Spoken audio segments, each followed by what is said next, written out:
चलो देखो, आज अंडरग्राउंड केबल में ही देखना था। ठीक है, अंडरग्राउंड केबल में ही साइज कितना रखते हैं। ठीक है, इसमें देखेंगे साइज कितना रखते हैं केबल का। तो इसका पूरा डिटेल में देखेंगे कैसे साइज निकाला जाता है। ठीक है, तो इसमें क्या हम लोग पढ़ने जा रहे हैं, most economical size of underground cable. इसके अंदर है ये हेडिंग, कितना रखा जाता है, most economical size of underground cable.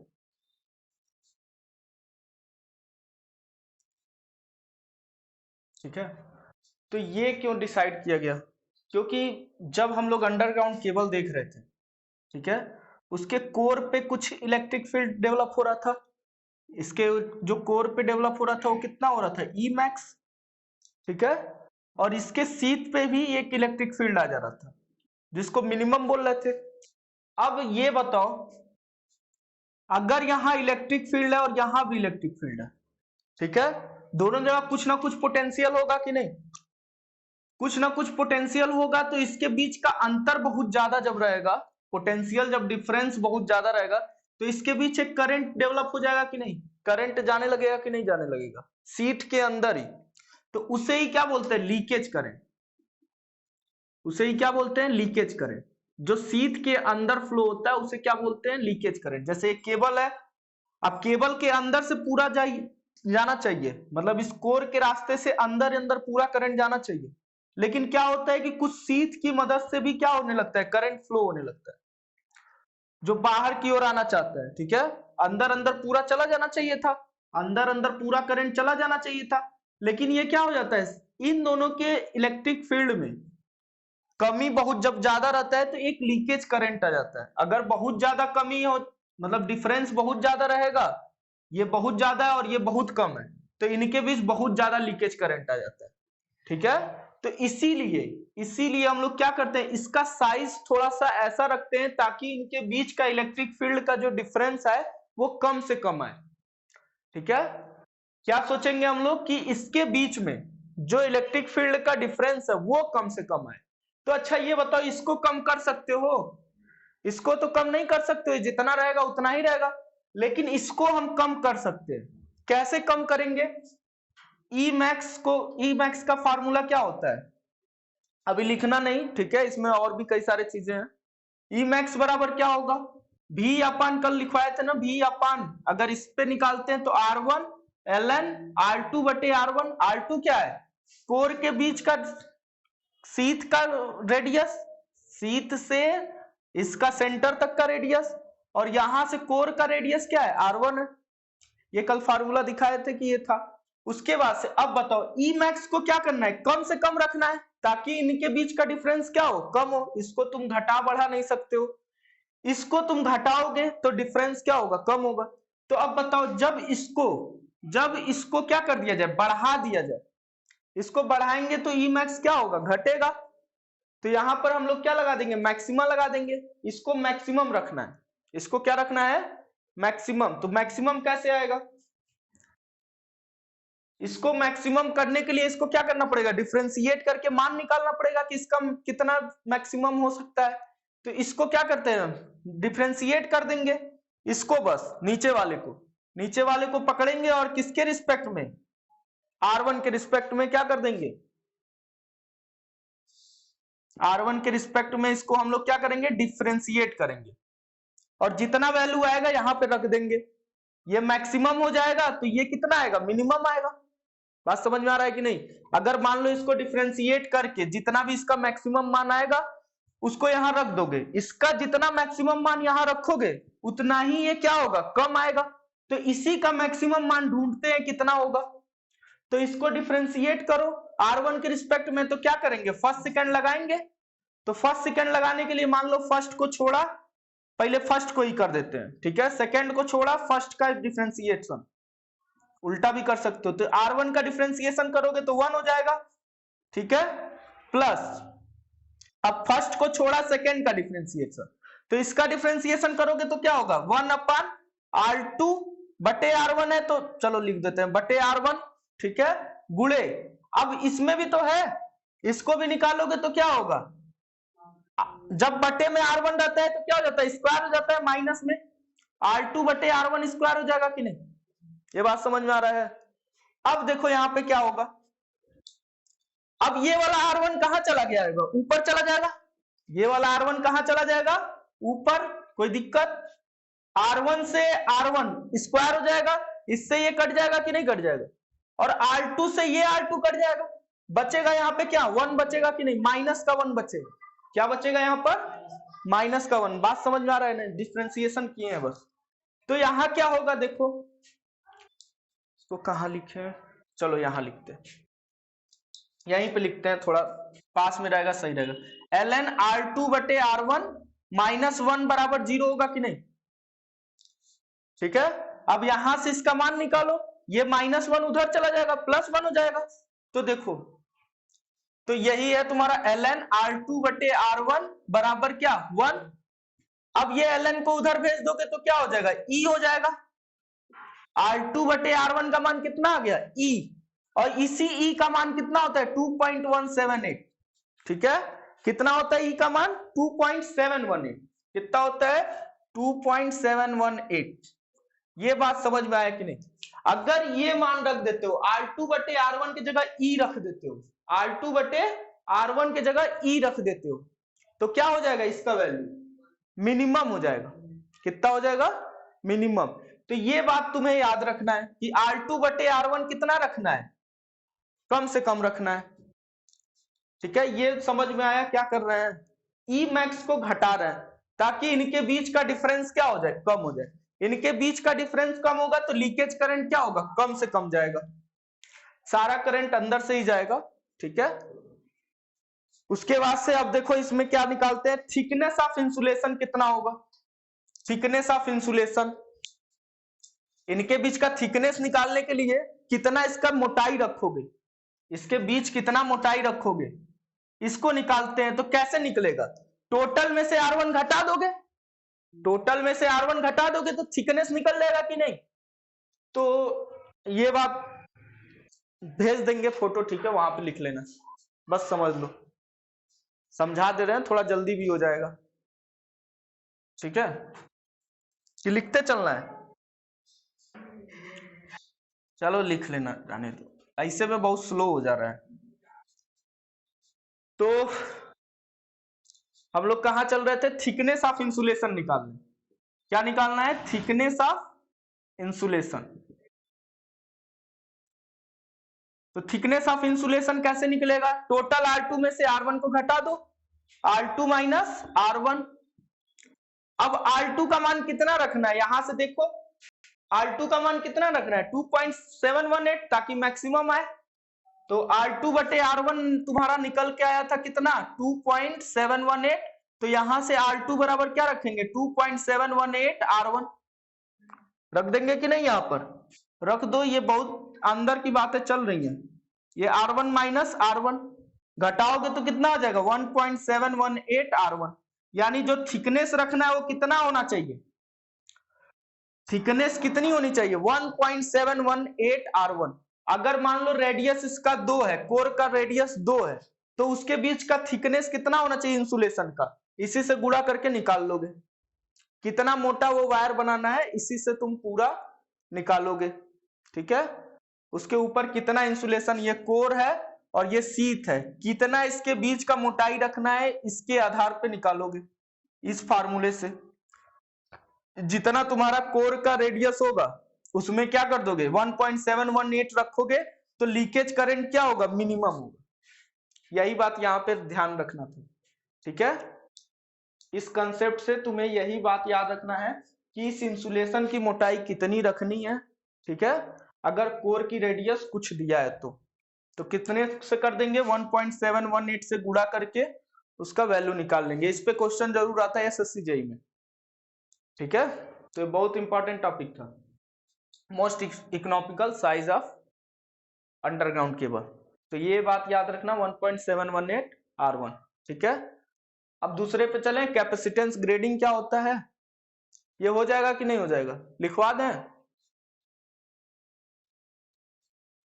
चलो आगे करते हैं, ऐसे में 10-10 मिनट में टॉपिक खत्म हो जाएगा। और उस तरह लिखवाते हैं तो पूरा आधा घंटा लग जाता है। कितना मिनट लगा है? 10 मिनट में हो गया होगा। समझ में आ गया ना क्यों करते हैं? ठीक है, अब अगला देखो, इस पे क्वेश्चन एक करवा देते हैं। इस पे एक क्वेश्चन करवा देते हैं, क्वेश्चन देखो।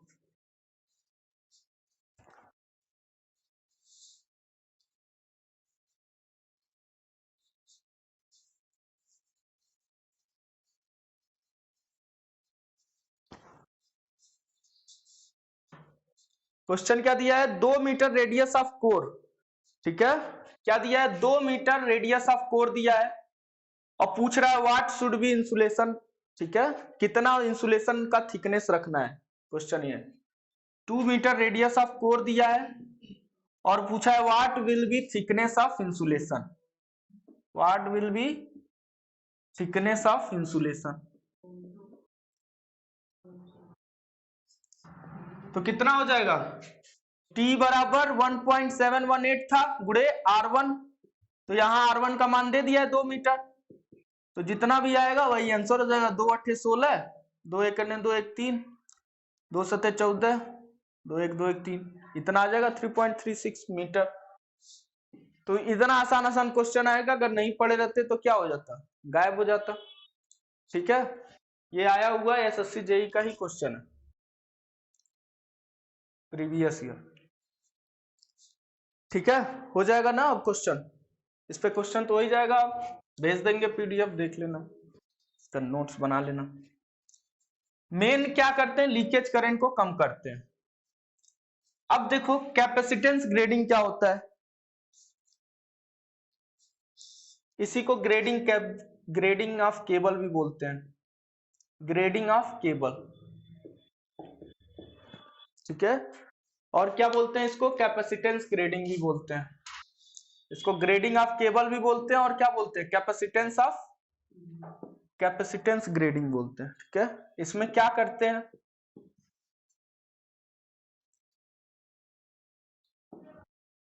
इसमें क्या करते हैं, देखो ये कोर है और ये सीथ है, ठीक है, बाहरी पार्ट है, और ये क्या अंदर का पार्ट है जिसमें से करंट जा रहा है।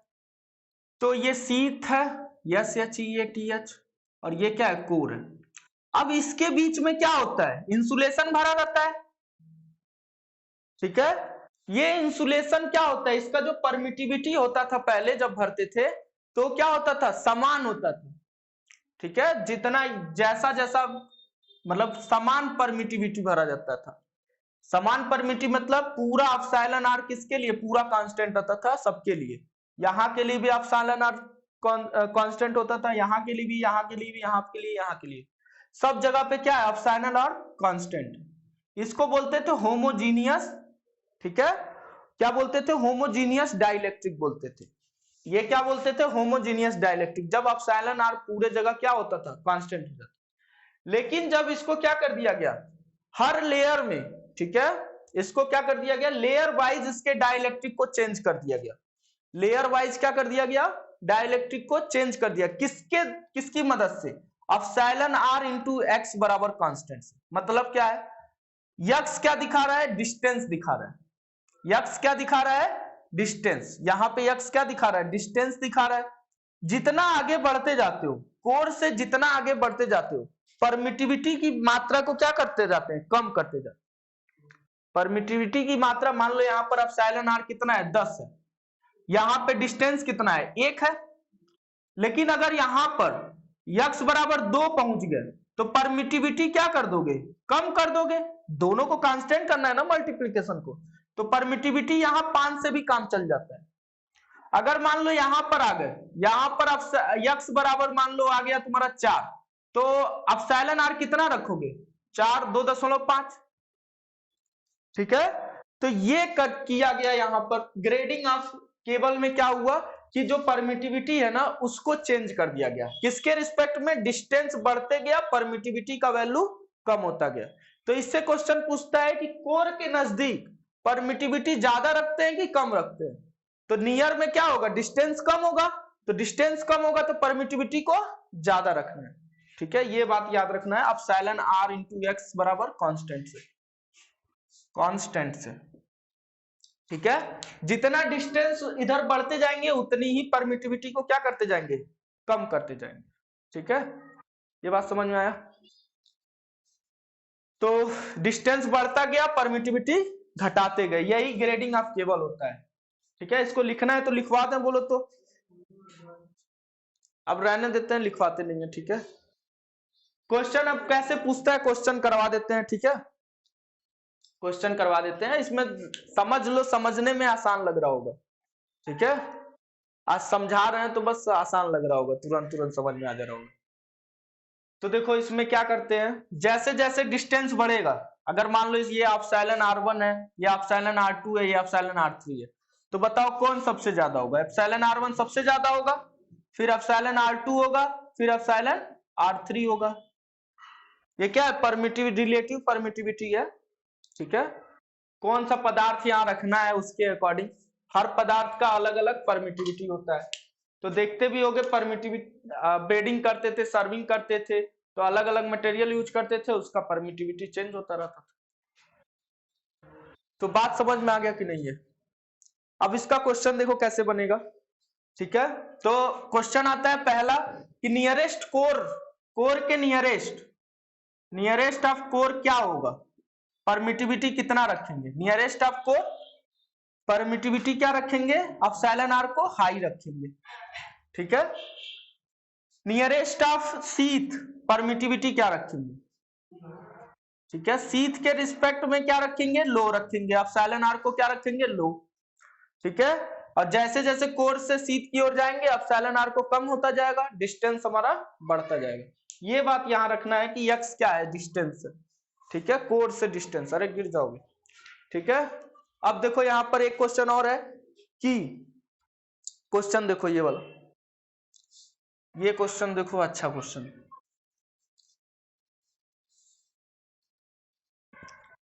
समझ में आ रहा है विकास? आवाज जा रहा है कि नहीं? समझ में आ रहा है? नहीं आएगा बोल देना, फिर से रिपीट कर।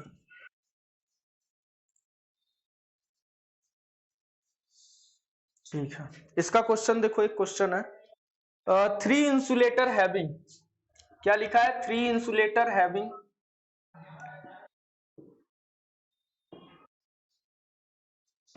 परमिटिविटी 2.5, 3.0 परमिटिविटी दिया है, 2.5, 3.0 और 4.0, ठीक है। Are used in single core cable, are used in single core cable.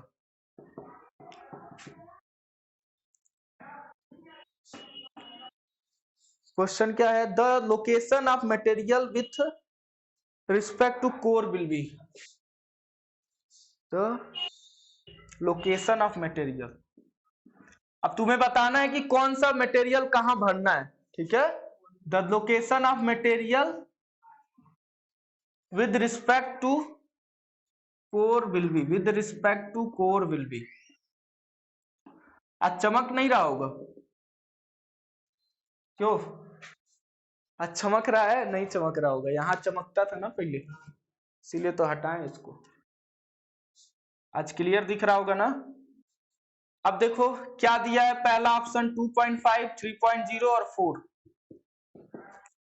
दूसरा ऑप्शन दिया है 3.0, 4 और 2.5, अगला दिया है सी 4.0, 3.0 और 2.5, और चौथा डी नन क्यों रखना तो है ही, रख दो 2.5, 4.0 और 3.0। तो कौन सा सही हो जाएगा? ये, ठीक है। कोर के रिस्पेक्ट में सबसे ज्यादा पहले रखेंगे, फिर धीरे धीरे धीरे धीरे क्या करेंगे? कम करते जाएंगे। तो कोर के रिस्पेक्ट में सबसे पहले 4.0, फिर 3.0, फिर 2.5 हो जाएगा कि नहीं? ये क्वेश्चन, ये भी आया हुआ ही क्वेश्चन है एसएससी जाएगा। देखिए कितना आसान आसान, अगर ये टॉपिक पढ़े हो तो कितना आसान आसान क्वेश्चन है, ठीक है। इस पे लग जाएगा नहीं ये क्वेश्चन? क्वेश्चन क्या था? 3 इंसुलेटर हैविंग परमिटिविटी दे दिया था, are used in single core cable, the location of material with respect to core will be. तो कोर से क्या करेंगे, धीरे धीरे बढ़ते जाएंगे।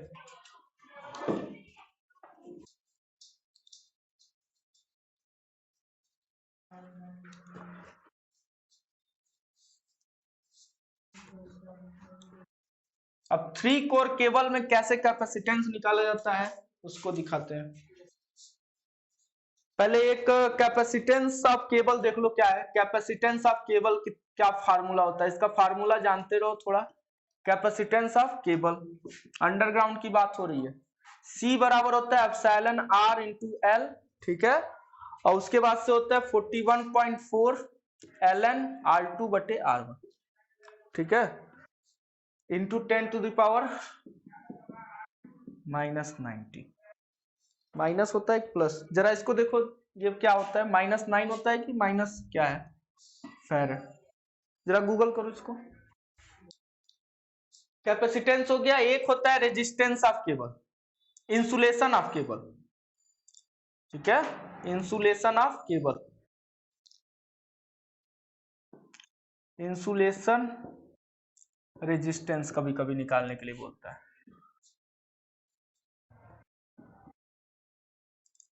तो ये होता है तुम्हारा R बराबर रो अपन 2 पाई L, ठीक है, ln R2 बाई R1।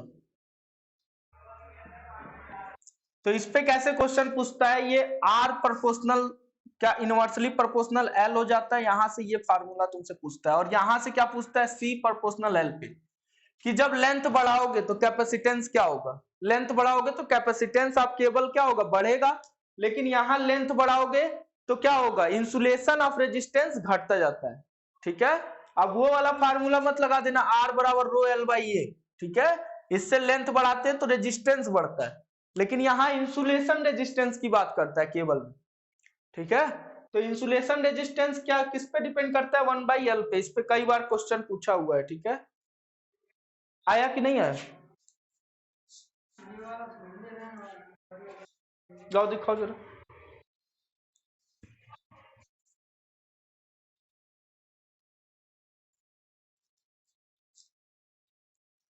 जल्दी दो।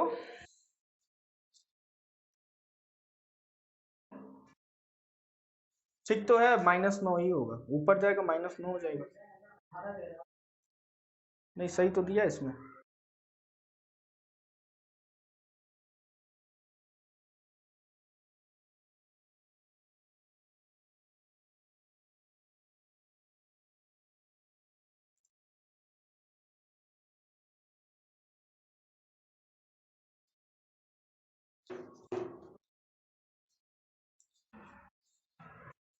किसका,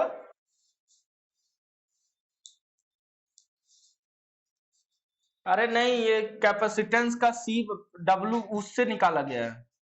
Q बराबर CV होता है ना, तो यहाँ वोल्टेज का अलग वैल्यू निकलता है। जब पूरा कैलकुलेट करोगे तो V का मान अलग आता है, तो यहाँ से निकलता है C बराबर V/Q से, ये फार्मूला आता है, ठीक है। चलो इतना डिटेल में नहीं जानना है, यहाँ पे बस ये जानना था कि कैपेसिटेंस क्या करता है, डिपेंड करता है लेंथ पे, ठीक है। लेंथ बढ़ाओगे कैपेसिटेंस बढ़ेगा। यहाँ से बस क्या जानना है कि कैपेसिटेंस इस केबल में क्या है, लेंथ पे डिपेंड करता है। लेंथ बढ़ाओगे कैपेसिटेंस बढ़ता जाएगा, ठीक है। और ये -9 ही है, थोड़ा देख लेना इसका फार्मूला का एग्जैक्ट क्या है, ठीक है, कोई दिक्कत नहीं है, वैसे सही ही होगा मेरे हिसाब से।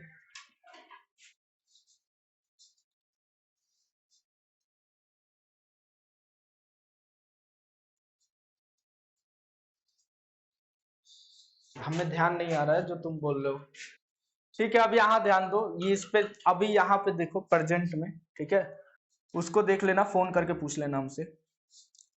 अब देखो R समानुपाती L का मतलब क्या हो जाएगा, इसका मतलब क्या हो जाएगा, जब लेंथ बढ़ाओगे तो रेजिस्टेंस क्या हो जाएगा, घट जाएगा, ठीक है। ये बात ध्यान देना है, ये लिखा है, लिखा है, नोट्स भेजेंगे सब लिखा हुआ है, ठीक है। इसको बस देख लेना एक बार। इसमें बस तुम्हें क्या याद रखना है, ये दोनों पॉइंट याद रखना है कि लेंथ बढ़ाओगे, ठीक है, लेंथ बढ़ाओगे वायर का तो कैपेसिटेंस बढ़ेगा, और लेंथ जब बढ़ाओगे तो इंसुलेशन रेजिस्टेंस घटेगा। बस इतना ही बात इसमें ध्यान रखना है, ठीक है। यहां से क्वेश्चन बनेगा, तुम कर ले जाओगे, टेंशन ना लो। रेजिस्टेंस बढ़ेगा, लेंथ क्या हो जाएगा, घटेगा। जब लेंथ घटेगा तो रेजिस्टेंस बढ़ेगा। और ये कौन सा रेजिस्टेंस है, इंसुलेशन रेजिस्टेंस है, ठीक है। इंसुलेशन का रेजिस्टेंस है, जो बीच का इंसुलेशन लगा है उसका रेजिस्टेंस है, ठीक है। अब देखो इस पे क्वेश्चन कैसा बनता है वो भी दिखा देते हैं, क्वेश्चन ही देख लो।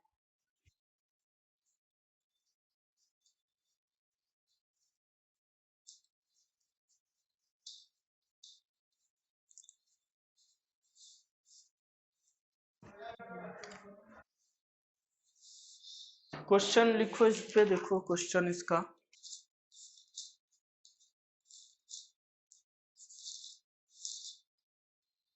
क्वेश्चन है for 80 kilometre underground cable, 80 kilometre underground cable,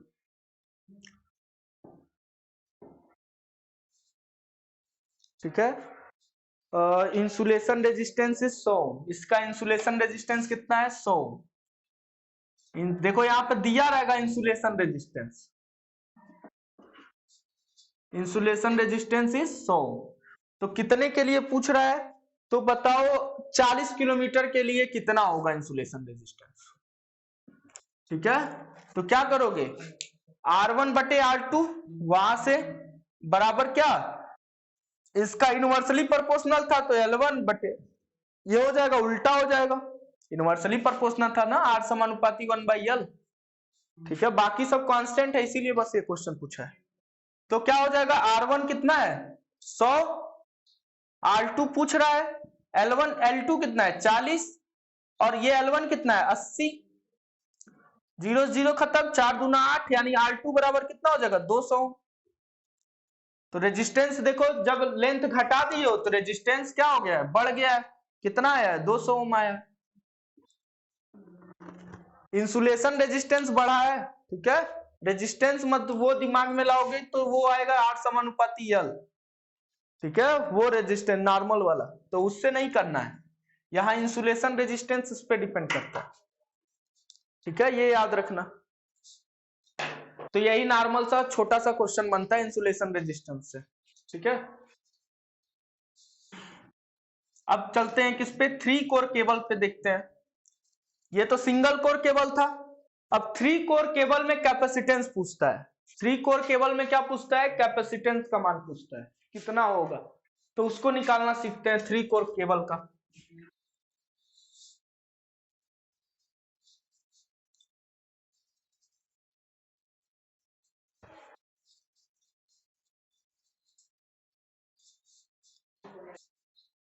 किसमें, उसमें बस कैपेसिटेंस निकलवाता है तुमसे, कैपेसिटेंस ऑफ 3 कोर केबल,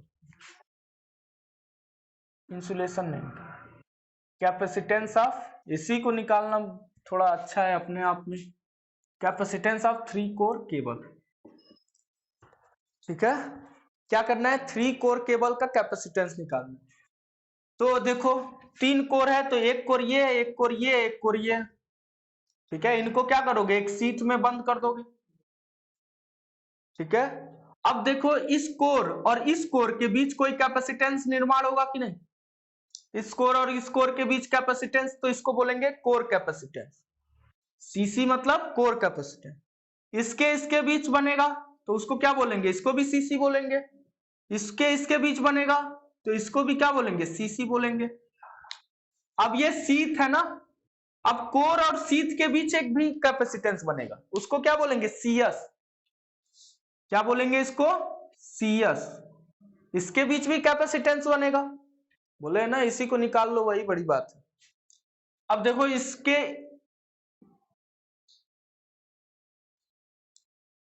क्या कह रहे हो, अब देखो ये कोर है, ई मैक्स है ना, हाँ वही तो बता रहे हैं, लेकिन इसके ऊपर भी तो ई मिनिमम आ जाता था, इलेक्ट्रिक फील्ड का प्रभाव तो रहता था दोनों पोटेंशियल के बीच में, यहां भी पोटेंशियल, यहां भी हल्का सा पोटेंशियल है, दोनों पोटेंशियल के बीच में क्या भरे हो, इंसुलेटिंग मटेरियल भरे हो, तो कैपेसिटेंस का निर्माण हो जाएगा कि नहीं हो जाएगा, समझे कि नहीं विकास।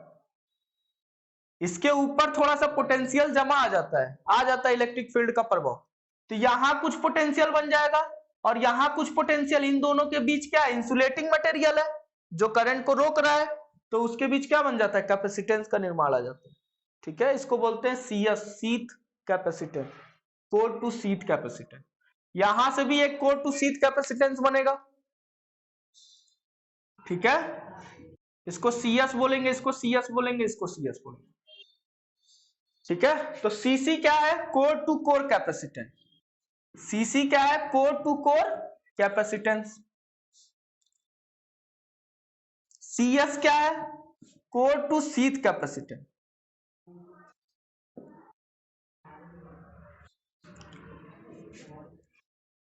ठीक है, अब इसी का वैल्यू तुम्हें कैलकुलेट करना है, कितना आएगा, ठीक है, पर फेज कैपेसिटेंस कितना आएगा, क्या निकालना है, पर फेज कैपेसिटेंस कितना आएगा। तो चलो देखते हैं, अभी पर फेज हम नहीं निकाल पाएंगे, अभी एक न्यूट्रल चाहिए पर फेज के लिए, तो न्यूट्रल पॉइंट बनाते हैं। चलो देखो, इसको मिटा देते हैं, इसका कोई मतलब नहीं है। तो देखो, ये सब पॉइंट एक दूसरे से जुड़ा है कि नहीं, ये सब पॉइंट एक दूसरे से जुड़ा है, न्यूट्रल मान सकते हो कि नहीं, ये सारा पॉइंट एक दूसरे से जुड़ा है, इसको ले आओ अंदर, ठीक है। देखो थोड़ा सा यहाँ पे कैलकुलेशन है, ये सीसी है, और जो सीएस ऊपर था उसको क्या ला दिए, यहां से यहां पे ला दिए, तीनों पॉइंट को क्या कर दिए, यहां पे ये सीएस हो जाएगा और यहां पर एक पॉइंट हो जाएगा, फिर इन दोनों के बीच सीसी है। रुको, पहले इसको कोर को बना लेने दो, सीसी के सब सीसी है, कोर टू कोर कैपेसिटेंस। जो ऊपर था उसको क्या कर दिए, नीचे ले आके एक सीएस से लगा दिए, जो इधर था उसको क्या कर दिए, अंदर की ओर ले जाके इसको न्यूट्रल पॉइंट, इसको न्यूट्रल मान रहे हैं। न्यूट्रल मतलब क्या, ये जो पॉइंट सारा एक दूसरे से जुड़ा हुआ है, ठीक है, एक पॉइंट ले लिए, और इधर भी क्या ले लिए, एक सीएस ले लिए, ठीक है। अब देखो क्या करेंगे, बाहर वाले डेल्टा को भी क्या करना है, स्टार में कन्वर्ट करना है, बाहर वाले डेल्टा को भी क्या करना है, स्टार में, तभी तो न्यूट्रल पॉइंट मिलेगा। तो देखो कैसे ये चेंज होगा, जब तुम डेल्टा से, जब डेल्टा था तुम्हारा आर आर सब था, तो तुम क्या करते थे, स्टार में कन्वर्ट ऐसे करते थे कि नहीं, तो क्या करते थे, इन दोनों का गुणा, आर गुणे आर बटे में सबका क्या जोड़, यही तो करते थे। ये कितना आ जाता था, 3, R/3 आ जाएगा कि नहीं, इसको सॉल्व करोगे तो R/3 आ जाएगा। अब इसमें देखो क्या होता है, कैपेसिटर में उल्टा चलता है, रेजिस्टर का उल्टा चलता है, तो जब ये R/3 होगा तो कैपेसिटर क्या हो जाएगा, डेल्टा से स्टार में 3 × C हो जाएगा, यानी अगर ये कैपेसिटर लगा है डेल्टा में, तो इसका मान कितना हो जाएगा, 3C हो जाएगा, इसका अपोजिट हो जाएगा, ठीक है, निकलता ऐसे ही है। तो ये 3C हो जाता है, जो यहाँ पर डेल्टा की तरह स्टार बिहेव करता है, यहाँ पर स्टार की तरह डेल्टा बिहेव करता है, बस इतना बात जानना है। तो ये याद रखना है कि जो इसमें R/3 होता था ना, यहाँ पे क्या हो जाता है, 3C हो जाता है, जब डेल्टा से स्टार में कन्वर्ट करते थे। तो अब ये जब चेंज होगा, देखना थोड़ा सा, यहाँ पे थोड़ा सा तुम्हें ध्यान भी रखना होगा, जब ये डेल्टा से स्टार में चेंज होगा सीसी वाला, तो क्या होगा, इसके पैरेलल में क्या आ जाता है, सीसी आ जाता है, और कितना सीसी आ जाएगा, 3cc, इसके पैरेलल में कितना आ जाएगा, 3cc आ जाएगा, इसके भी पैरेलल में क्या आ जाएगा, 3cc आ जाएगा। बाहर वाले को क्या किए, स्टार में कन्वर्ट किए। अब ये देखो दोनों एक दूसरे के पैरेलल में, दोनों क्या है, एक दूसरे के पैरेलल में, और पैरेलल में कैपेसिटेंस क्या हो जाता है, जुड़ जाता है, तो क्या हो जाएगा कैपेसिटेंस, ये 3cc प्लस CS, फिर यहां पे क्या हो जाएगा, 3cc प्लस CS मतलब क्या, core to sheath, 3cc plus CS, ठीक है। पर फेज कैपेसिटेंस कितना होगा, यहां से यहां तक का, ये न्यूट्रल और एक फेज के बीच का जितना भी होगा वही क्या हो जाएगा, पर फेज कैपेसिटेंस। तो पर फेज कैपेसिटेंस का मान कितना आएगा, इससे ही तुम्हें क्या बार बार पूछता है, पर फेज कैपेसिटेंस कितना होता है, तो पर फेज कैपेसिटेंस होता है कितना 3cc प्लस CS, यही हो जाएगा पर फेज कैपेसिटेंस। अगर पूछ देगा पर फेज रिएक्टेंस बताओ, पर फेज रिएक्टेंस बताओ, तो x बराबर क्या हो जाएगा, पर फेज रिएक्टेंस निकालने के लिए क्या करेंगे, पर फेज रिएक्टेंस, तो पर फेज रिएक्टेंस क्या होगा, x बराबर क्या v बटे आई, यही तो होगा, x बराबर v बटे आई। और अच्छा चलो इससे निकालो, 1 बटे क्या हो जाएगा, ओमेगा सी भी तो हो जाएगा, ठीक है, ये ओमेगा सी क्या है, इक्विवेलेंट वाला है, तो कितना हो जाएगा x बराबर 1 upon omega into 3cc plus CS हो जाएगा, ये हो जाएगा x का मान। ओमेगा तुम्हारा दिया रहेगा 2 पाई एफ, फ्रिक्वेंसी जितना भी दिया रहेगा, इससे भी तो निकल जाता है x बराबर 1 अपन ओमेगा सी से। अब इसमें पूछता है चार्जिंग करंट बताओ, क्या पूछता है, चार्जिंग करंट, तो ये तुम्हें निकालना होगा चार्जिंग करंट, जो कैपेसिटर में करंट फ्लो, कौन सा, ये वाला, ये तुम्हारा जब डेल्टा से स्टार में कन्वर्ट करोगे ना, तो इसके क्या आ जाता है, पैरेलल में आ जाता है। अब थोड़ा इसका डिटेल में देखो कैसे होगा,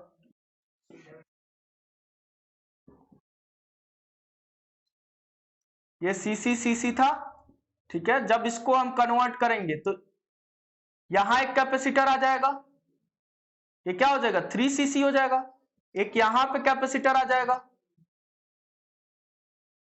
जब डेल्टा से स्टार में कन्वर्ट करोगे तब, और एक ऑलरेडी पहले से तुम्हारा इस न्यूट्रल से लगा हुआ था, एक क्या था, ये चेंज हो गया समझ लो, डेल्टा से स्टार में 3cc। अब इसी से एक और क्या था, इसके पैरेलल में ही कौन लगा था, CS लगा था, ठीक है, इसके पैरेलल में ही कौन लगा था, CS लगा था, तो वही निकाले यहाँ पे, ठीक है, थोड़ा ध्यान भी रखना है, ऐसे अगर आएगा तो इसी तरह करना है, ठीक है, अगर ऐसा कभी क्वेश्चन आता है तो ऐसे ही करना है, नहीं तो फिर फंस जाओगे, थोड़ा सा इसमें हमें भी लॉजिक देखना पड़ता है, ठीक है, लेकिन इसी तरह होएगा ये, समझ में आया ये बात। अब आगे देखो क्या करते हैं, इसमें चार्जिंग करंट निकालने के लिए बोलता है, क्या निकालने के लिए बोलता है, चार्जिंग करंट। तो चार्जिंग करंट कैसे निकलता है, आई बराबर जो कैपेसिटेंस के द्वारा जो करंट फ्लो होता है, कैपेसिटेंस जहां होता है वहां पे जो करंट फ्लो होता है उसे ही क्या बोलते हैं, चार्जिंग करंट। चार्जिंग करंट बराबर क्या होगा, V बटे एक्स, ठीक है, जब इसको सॉल्व करोगे तो वोल्टेज जितना रहेगा पर फेज का, ये पर फेज का निकाल लो, क्योंकि यहाँ पे क्या है, पर फेज का ही कैपेसिटेंस था, और रिएक्टेंस भी निकाले हो पर फेज का ही, तो चार्जिंग करंट कितना हो जाएगा तुम्हारा VPH, और ये x वाला 1 अपन ओमेगा है तो ऊपर चला जाएगा कि नहीं, omega into 3cc plus CS, ये हो जाता है चार्जिंग करंट। ये कभी कभी पूछ देता है चार्जिंग करंट कितना होगा, तो ये ध्यान रखना, थोड़ा सा ध्यान रखने वाली बात है कि डेल्टा से जब स्टार में कन्वर्ट करते हैं तो 3cc हो जाता है, और उस किसके पैरेलल में आ जाता है, CS के, ठीक है, ये ध्यान रखने वाली बात है इसमें, ठीक है। चलो इसमें 3 पॉइंट और है, 3 केस है, उसको दिखा देते हैं, अब इसके बाद मैथ ही पढ़ाएंगे।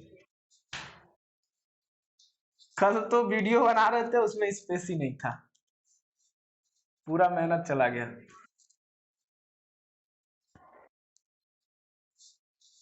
ये समझ में आया थोड़ा थोड़ा, तुमको बस ये याद रखना है पर फेज कैपेसिटेंस कितना होता है, 3cc प्लस CS। CS क्या है, sheath to core, core to sheath capacitance, CC क्या है, कोर टू कोर कैपेसिटेंस, और यहाँ पे चार्जिंग करंट को थोड़ा ध्यान रखना है, चार्जिंग करंट जो आता है पर फेज का निकल के आता है। अब 3 केस है, उसी 3 केस को देख के इसको क्या कर देंगे, खत्म कर देंगे, अंडरग्राउंड केबल आज खत्म हो जाएगा, कल डिस्ट्रीब्यूशन पढ़ा के उसके बाद से क्या करेंगे, थर्मल पावर प्लांट शुरू कर देंगे, पावर प्लांट पढ़ाने के बाद से पावर इलेक्ट्रॉनिक्स शुरू कर देंगे। अभी इसमें स्विच गियर भी तो बचा हुआ है, इसी में स्विच गियर। देखो इसमें केस 1 क्या है, थोड़ा इस तीनों केस को लिख लो, उसके बाद से फिर इसको बाइंड अप करते हैं। केस 1 में क्या है, when all three conductor, when all three conductor, when all three conductor are bundled together, जब तीनों एक साथ बंडल्ड हैं तब कितना इसमें कैपेसिटेंस आएगा, ये पूछता है क्वेश्चन। बंडल्ड टुगेदर,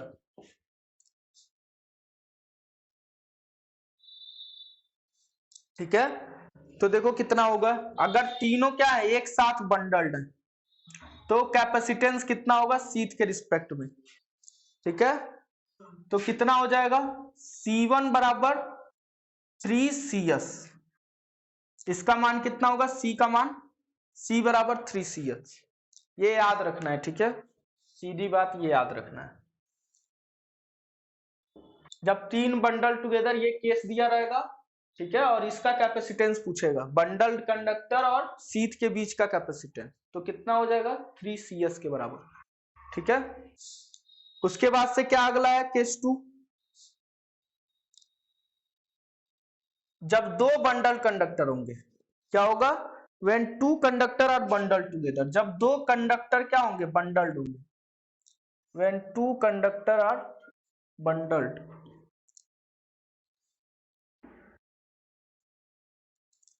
और तीसरा क्या होगा, फ्री होगा,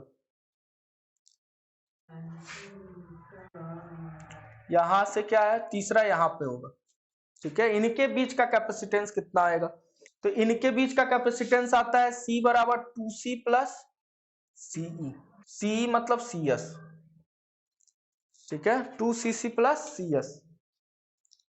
ये क्या है, ये क्या है, कोर टू कोर, और ये क्या है, कोर टू शीट। ये तुमसे दिया रहेगा when two conductor are bundle, ठीक है, जब दो कंडक्टर क्या एक साथ बंडल्ड है, मतलब एक साथ रखे गए, तो क्या वैल्यू आता है 2CC प्लस CS। और तीसरा क्या है, केस थर्ड, ऊपर वाले में कोर टू शीट लेते हैं, बस 3CS ले लेते हैं, ठीक है। अब तीसरा वाला क्या कह रहा है, when we have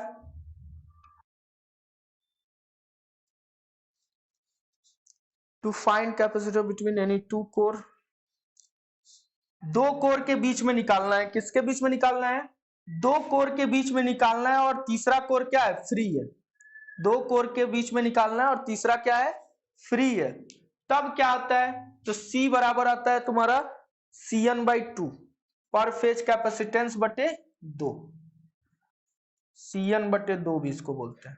पर फेज कैपेसिटेंस जो आया था ना, पर फेज कैपेसिटेंस कितना आया था, 3CC प्लस CS आया था ना, बटे 2, ये आता है, ठीक है।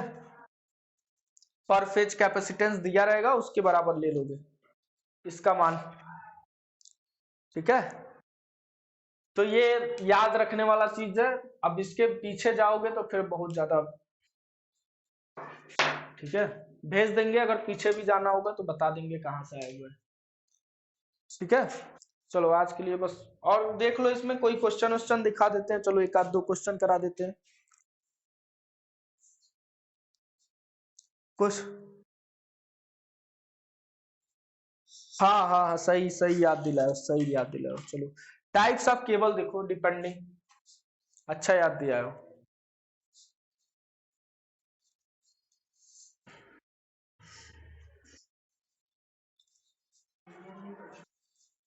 एक टॉपिक और छूट गया था, टाइप्स ऑफ केबल, इसको हम सोचे थे पहले ही पढ़ाने के लिए, लेकिन ये देखो टाइप्स ऑफ केबल क्या है, types of cable depending on operating voltage, operating voltage.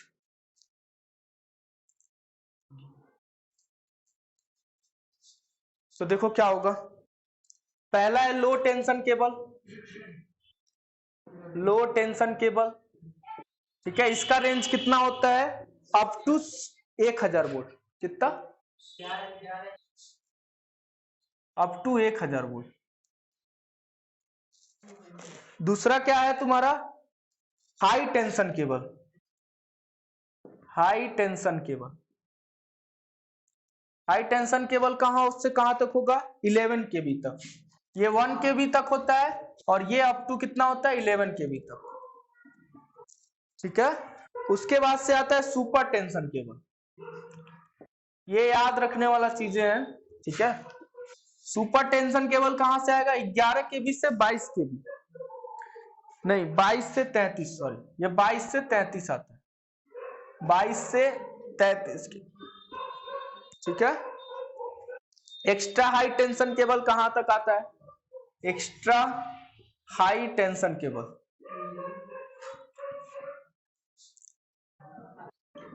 Extra high tension cable कहां से कहां तक, 33 से 66 केबी तक। ये याद करने वाला चीजें हैं। ठीक है, डाटाबेस है तो उसको याद कर लेना। और एक और है एक्स्ट्रा सुपर वोल्टेज केबल। ये क्या है, extra super voltage cable.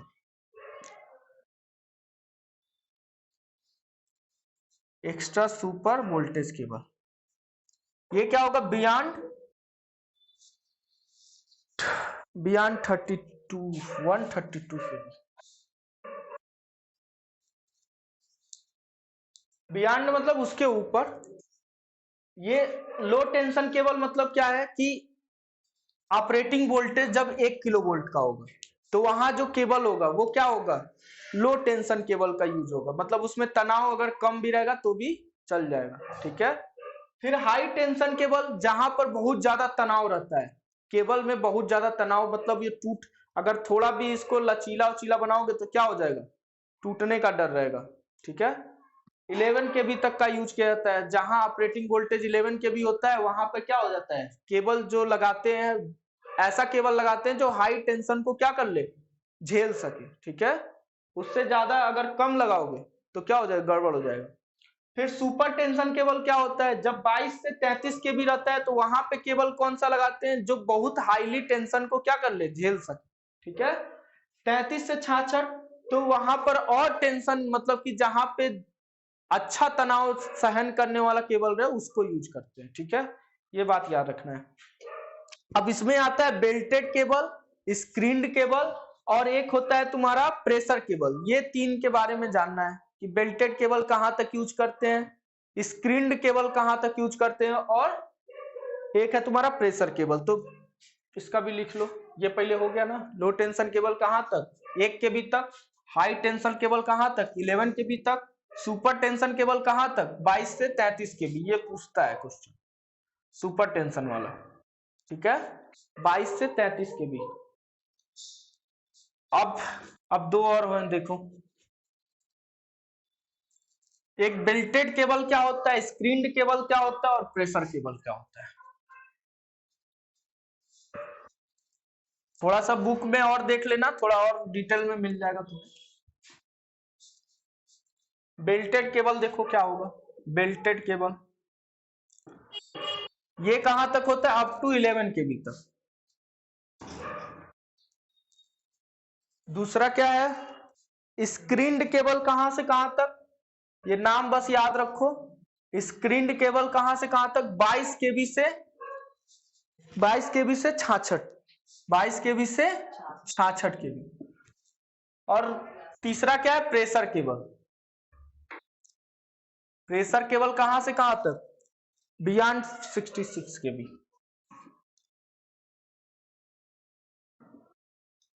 66 kilovolt से ऊपर के लिए क्या यूज करते हैं, प्रेशर केबल। ठीक है, जहां हाईली प्रेशर झेलने वाला केबल लगाएंगे। ठीक है, अब पूछेगा 132 केबी के लिए बताओ कौन सा केबल लगाएंगे, बेल्टेड लगाएंगे, स्क्रीन लगाएंगे, या प्रेशर लगाएंगे। तो प्रेशर केबल 132 केबी के लिए कौन सा केबल लगाएंगे, प्रेशर केबल। ठीक है, एक और इसमें था क्या कुछ। अब देखो फॉल्ट कौन कौन से होते हैं और कैसे फॉल्ट को रिकॉग्नाइज किया जाता है। इसमें भी कौन कौन से फॉल्ट होंगे, open circuit fault, short circuit fault, और एक अर्थ फॉल्ट। अर्थ से जब सट जाएगा तब, दो वायर एक साथ सट गए तो शॉर्ट सर्किट फॉल्ट हो जाएगा अंडरग्राउंड केबल में। ठीक है, ओपन सर्किट फॉल्ट मतलब क्या, दो ठो ओपन हो गए, ग्राउंड से नहीं टच है, ओपन सर्किट फॉल्ट, ये क्या हो जाएगा, ओपन सर्किट फॉल्ट। और एक क्या होगा, अर्थ से भी टच हो गए तो इसको बोलेंगे अर्थ फॉल्ट, कहीं से कटा और अर्थ से टच हो गया तो ये क्या हो जाएगा, अर्थ फॉल्ट। 3 फॉल्ट होते हैं। अब इसको रिकॉग्नाइज करने के लिए एक होता है बेल्वियर टेस्ट। कौन सा होता है, बेल्वियर टेस्ट। किसको पता करता है, बेल्वियर टेस्ट किसको पता करता है, अर्थ फॉल्ट को पता करता है। बेल्वियर टेस्ट किसको पता करता है, अर्थ फॉल्ट को। ये बात ध्यान रखना, ठीक है। बेल्वियर टेस्ट किसको पता करता है, अर्थ फॉल्ट को। हाँ, अंडरग्राउंड केबल के यही बारे में बता रहे हैं, ठीक है। और दूसरा होता है लूप टेस्ट। लूप टेस्ट किसका बात करता है, short circuit fault. Loop test किसको रिकॉग्नाइज करता है, शॉर्ट सर्किट फॉल्ट को, ठीक है। ओपन सर्किट फॉल्ट के लिए कोई नहीं दिख रहा हमें। बेल्वियर टेस्ट किसके लिए यूज करते हैं, अर्थ फॉल्ट के लिए। ये पूछ सकता है बेल्वियर टेस्ट किसके लिए किया जाता है, तो अंडरग्राउंड केबल में अर्थ फॉल्ट को रिकॉग्नाइज करने के लिए, ठीक है, लोकेशन का पता करने के लिए। लूप टेस्ट किसके लिए यूज किया जाता है, शॉर्ट सर्किट। अब लूप टेस्ट में भी 2 लूप टेस्ट होते हैं। एक होता है मूरे लूप टेस्ट और एक होता है वर्ली लूप टेस्ट। एक कौन सा होता है लूप टेस्ट में, मूरे लूप टेस्ट, मूरे लूप टेस्ट, और एक होता है वर्ली लूप टेस्ट। ये नाम है 2 टेस्ट का। ये किसको पता, अगर पूछ दिया मूरे लूप टेस्ट किसके लिए यूज करते हैं, तो शॉर्ट सर्किट फॉल्ट का पता करने के लिए। वर्ली लूप टेस्ट किसके लिए पता करते हैं, शॉर्ट सर्किट फॉल्ट के लिए, ठीक है। तो ये बात रखना। और इसमें क्या यूज किया जाता है, किस प्रिंसिपल का यूज किया जाता है, व्हीटस्टोन ब्रिज का। इसमें किस प्रिंसिपल का यूज किया जाता है, व्हीटस्टोन ब्रिज प्रिंसिपल का यूज किया जाता है इस फॉल्ट को पता करने के लिए। व्हीटस्टोन ब्रिज कैसा था, ऐसे था ना, R1 R2 R3 R4, ठीक है। इसमें बीच में गैल्वेनोमीटर लगा देते थे। इसी की मदद, इसी प्रिंसिपल का यूज करके हम लोग क्या करते हैं, लूप टेस्ट का यूज करते हैं। तो पूछता है बेस्ड ऑन किस प्रिंसिपल पे होता है लूप टेस्ट, तो बताओगे व्हीटस्टोन ब्रिज पे। बेल्वियर टेस्ट तुमसे पूछ सकता है कि किसके लिए, अर्थ फॉल्ट के लिए, अर्थ फॉल्ट को पता करने के लिए, ठीक है। अर्थ फॉल्ट को पता करने के लिए अंडरग्राउंड केबल में किसका यूज करते हैं, बेल्वियर टेस्ट। लूप टेस्ट किसके लिए, शॉर्ट सर्किट फॉल्ट के लिए। लूप टेस्ट में भी 2 प्रकार के होते हैं, मूरे लूप टेस्ट और वर्ली लूप टेस्ट। अब थोड़ा इसके बारे में डिटेल में एक बार किताब में पढ़ोगे तो ज्यादा समझ में आ जाएगा, ठीक है। चलो आज के लिए इतना ही रहने देते हैं। क्वेश्चन है लेकिन क्वेश्चन भेज देंगे, ठीक है, ग्रुप पे।